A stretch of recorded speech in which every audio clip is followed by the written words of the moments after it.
네, 안녕하세요. 내일의 투자 소식입니다. 오늘 GTC 타이베이에서 젠슨 왕이 충격적인 발언을 했습니다. 바로 마벨 테크놀로지 CEO와 무대에 함께 서서 이렇게 말을 했어요. 마벨은 다음 1조 달러 기업이 될 수 있다 라고요. 그런데 저는 이 발언을 듣고 이런 생각을 했습니다.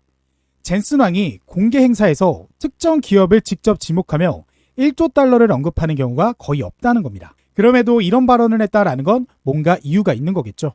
그 이유가 오늘 이야기의 핵심입니다. 젠슨 왕이 GTC에서 이런 말도 했습니다.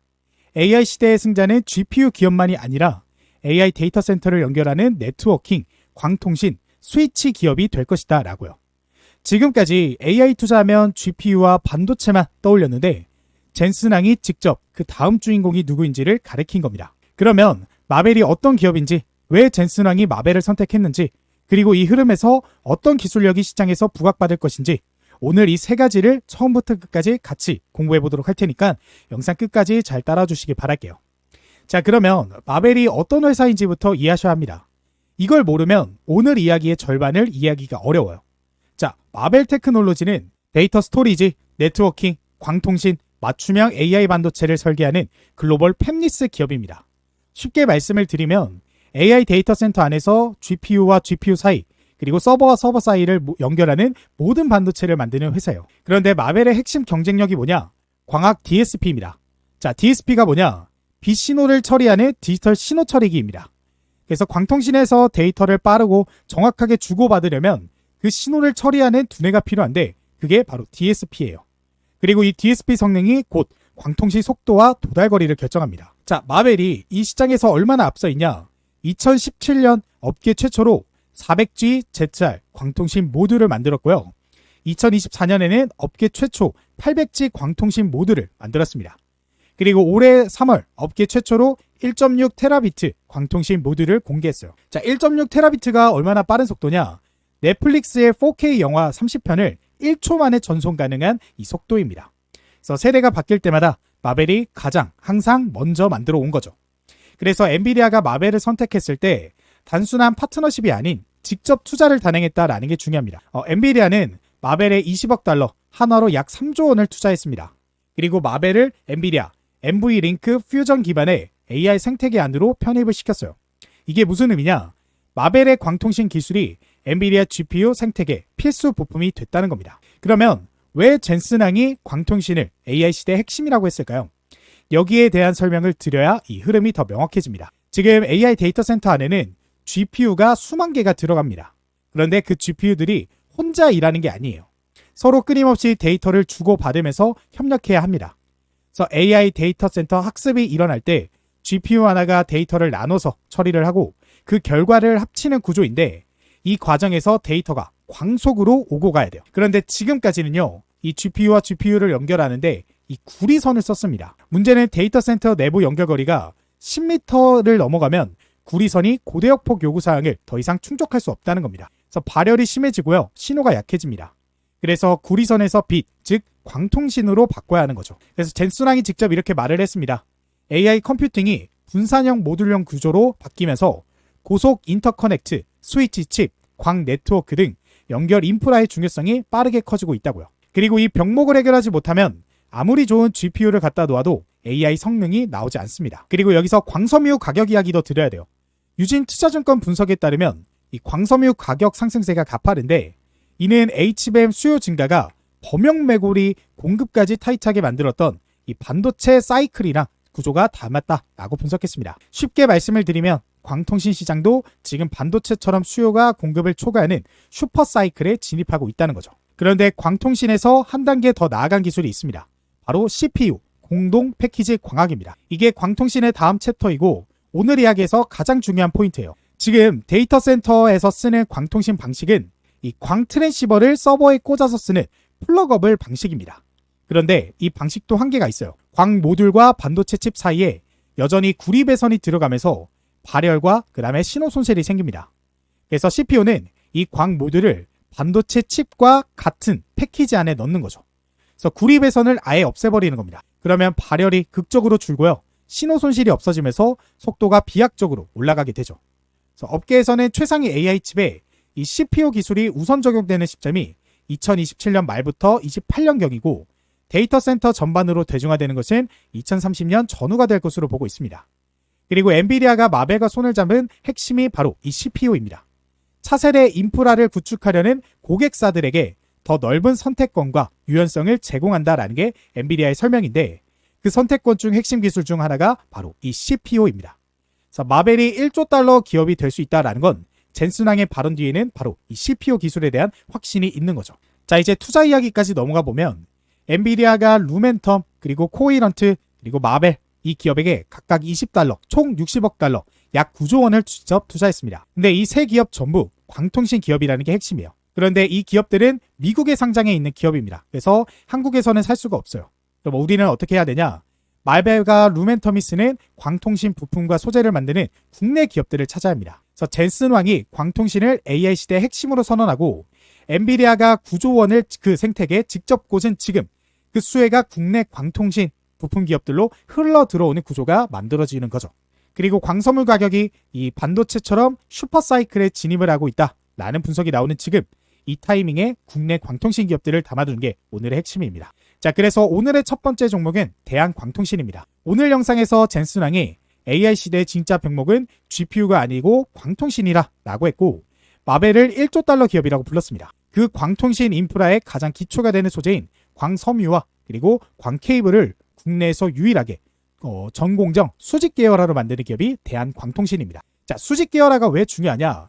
광섬유를 만들려면 먼저 이 모재라는 원재료를 만들어야 합니다. 그 모재에서 광섬유를 뽑아내고요. 그 광섬유로 광케이블을 만드는 전 공정을 한 회사가 다 하는 게 수직 계열입니다. 그래서 국내에서 이걸 처음부터 끝까지 할 수 있는 기업이 대한광통신 하나죠. 그래서 원가 경쟁력이 압도적입니다. 그리고 최근 나온 뉴스가 있는데 대한광통신이 올해 2월 미국 글로벌 AI, XR 플랫폼 기업과 AI 데이터 센터용 8640 초고밀도 케이블 공급 계약을 체결했습니다.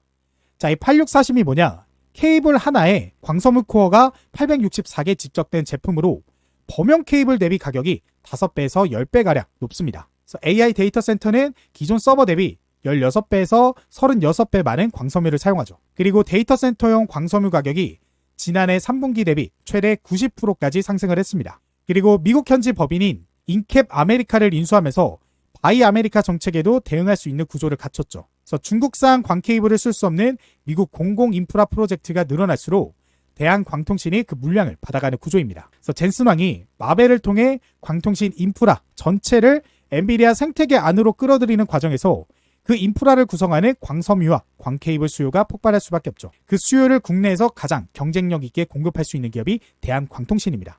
그래서 이 종목 같은 경우 차트를 이렇게 보시면 이 종목 최근 조정이 좀 세게 나와주고 있어요. 근데 이게 종목이 단기간 안에 엄청난 상승을 보여줬던 그런 대장 종목이기 때문에 이렇게 급격한 상승 뒤에는 급격한 하락이 나와줄 수밖에 없습니다. 그렇기 때문에 지금의 하락은 뭐다? 오히려 건강한 조정이다라고 보시면 되는 거예요. 그래서 분봉으로 보셔도요. 이 종목 그 젠슨왕의 마벨 발언이 있자마자 바로 거래량 동반하게 되면서 이런 큰 급등을 만들어냈습니다. 그러니까 지금은 어떻게 생각하시면 되냐? 이 종목이 개미털기를 하고 있다라고 보시면 되겠고 그렇기 때문에 조정 이후에 여러분들이 매수 타점을 잡아볼 수 있는 구간은 이 저점에서부터 눌림목 잡고 거래량 동반하면서 나오는 그 구간이다라고 보시면 돼요. 그러니까 지금의 조정은 오히려 기회다라고 생각을 하셔야 됩니다. 더 싸진 가격에 여러분들이 매수할 수 있는 기회예요. 그렇기 때문에 이 종목은 여러분들이 지켜보시다가 바닥에서부터 반등 나와주면서 눌림목 구간 잡아지고 거래량 동반하게 되면 그때를 매수 타점으로 보시면 되겠습니다. 근데 우리가 언제까지 이 눌림목이 잡힐지 그걸 모르는 채 하염없이 기다리고만 있을 수는 없잖아요. 그래서 오늘도 역시나 준비했습니다. 제 영상을 꾸준히 시청해주시는 구독자분들을 위한 오늘의 대장 추천주인데요. 바로 이 종목입니다. 이 종목은 하락장에서도 외국인과 기관의 수급이 줄어들지 않으면서 오히려 바닥에서부터 반등이 나와주려는 모습인데요. 그래서 이러한 상황에 거래량까지 터져주면 정말 크게 올라갈 종목으로 보입니다. 그렇기 때문에 지금이 오히려 저점 매수할 절호의 기회다라고 생각이 드는데요. 이 종목은 현재 증권가 리포트에도 경제방송에서도 공개되지 않은 종목이기에 모든 분들에게 공개하지 않고 저희 구독자분들에게만 공개하려고 합니다. 그래서 이 종목이 무엇인지 확인하고 싶으신 분들은 제 채널 구독자다라는 걸 확인하기 위해 댓글에 구독이라고 2글자, 1글자만 남겨주시고요. 제가 고정 댓글에 남겨드린 이 링크를 클릭하고 나오는 설문조사 간단히 1분 정도만 참여하시면 제가 확인한 이후에 참여해주신 모든 구독자분들에게 우리가 종가 베팅 전략으로 저점에서 매수하실 수 있게 종목명 그리고 구체적인 타점까지 공유를 해드리도록 하겠습니다. 이 종목 현재 엔벨러프 하단선을 돌파하면서 단기적인 상단선까지 급등을 기대해 볼 수가 있고, 외인과 기관의 수급이 줄어들지 않는 모습을 보면 이 종목이 왜 대장인지를 아실 거라고 생각을 합니다. 그래서 급등이 본격적으로 시작하기 전에 꼭 저점에서 종목 확인해 보셨으면 좋겠고요. 그리고 지난번에 참여하셨던 분들도 또 참여 가능하시니까 언제든지 확인해 보셨으면 좋겠습니다. 자, 그래서 대장 종목 설명은 여기까지 해보고 그 다음 종목은 성호전자입니다.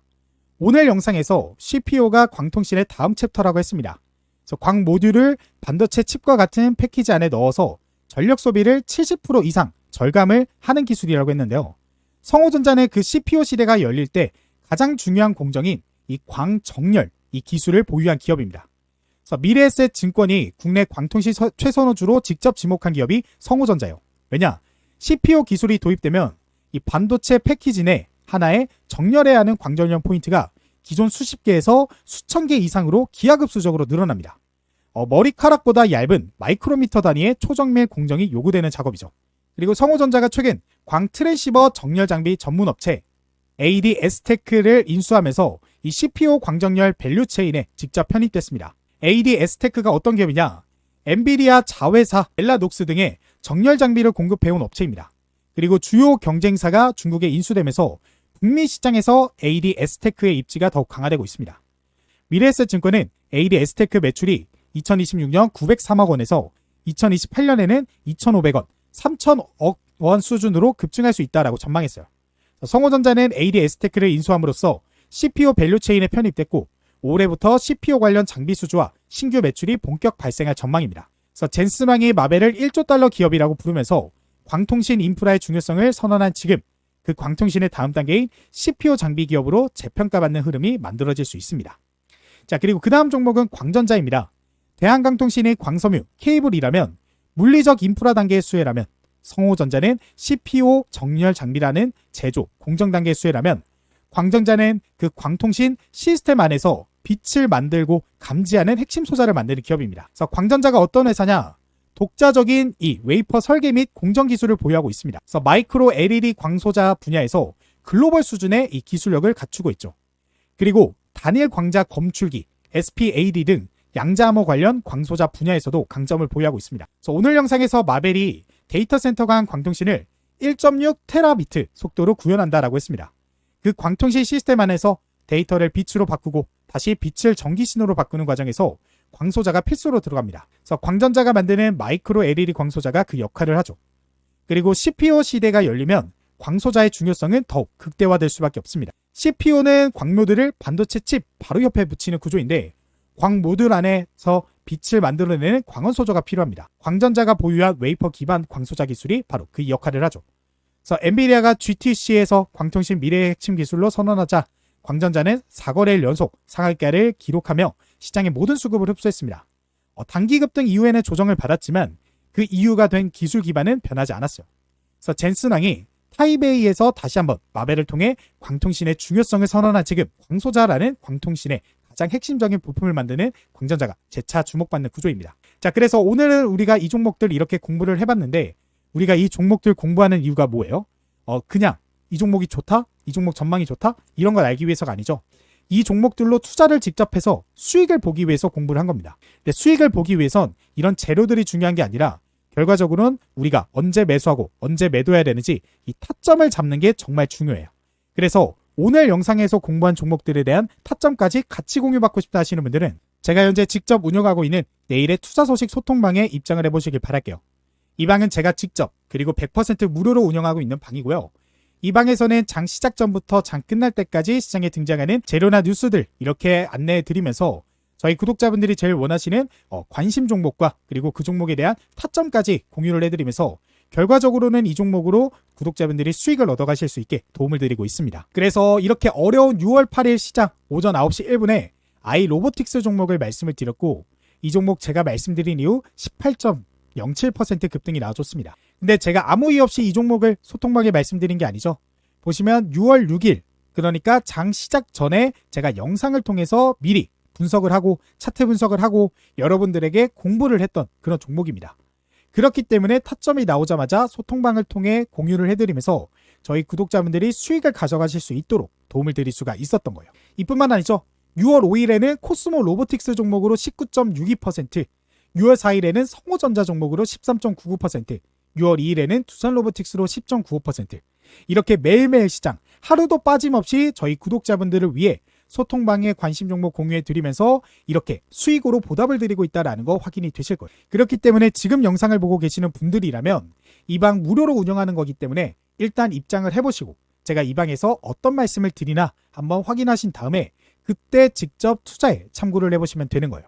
자, 그래서 이 방 어떻게 하면 입장할 수 있냐? 제가 고정 댓글, 지금 보고 계시는 영상 댓글에 링크 하나 남겨드렸습니다. 이 링크 클릭하시면 지금 바로 제가 운영하는 공부방 입장하실 수 있고요. 그 다음에 이뿐만 아니죠. 오늘의 추천주, 그러니까 공부방에서 공유되고 있는 관심 종목, 단타 종목이 아니라 우리가 조금은 길게 들고 가더라도 수익을 50, 100%까지 기대해 볼 수 있는 이 시장의 대장 종목을 투자하는 그런 목적으로서 오늘의 대장 종목도 공유를 해드리고 있습니다. 이 종목도 저희 구독자분들을 위해 제가 무료로 공개하고 있는 종목이고요. 그렇기 때문에 이 종목까지 같이 받아보고 싶다 하시는 분들은 역시나 해당 링크 클릭하시면 공부방과 함께 대장 종목까지 같이 공유받을 수 있으니까 이 두 개 다 하나도 놓치지 마시고 전부 꼭 챙겨가 보셨으면 좋겠습니다. 자, 그러면 저는 다음에 더 좋은 영상으로 찾아뵙도록 하겠습니다. 감사합니다.